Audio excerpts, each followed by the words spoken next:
धोखा बा धोखा बा।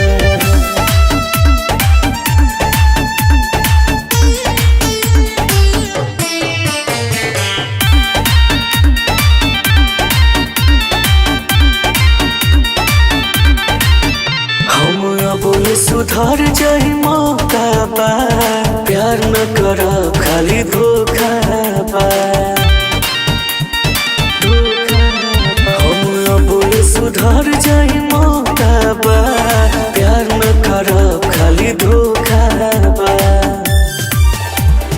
जियते जिंदगी असराद हो जाए, केहू दूसरा के साथ आबाद हो जाए। दर्द पहले से मिलल अनोखा बा। हम बोले सुधार जाए मौका बा, प्यार न करो खाली धोखा बा।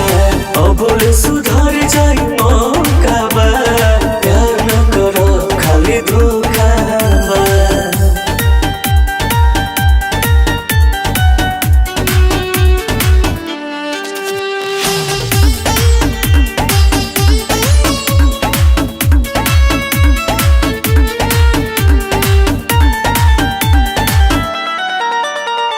बीत जाई जिंदगी रोअत तन्हाई में, चल गई जान यार कतना जुदाई में, कतना जुदाई में। बीत जाई जिंदगी रोअत तन्हाई में, चल गई जान यार कतना जुदाई में। हम देव नहीं केहू के दिल यार रे, केहू बुझ नहीं पाई हमर फिल यार रे। सोची अखिया से बहुत झरोखा बा। हम बोले सुधार जाए मौका बा, प्यार न करो खाली धोखा बा। बोले सुधार जाए मौका बा, प्यार न करो खाली धोखा बा। धोखा बा धोखा बा।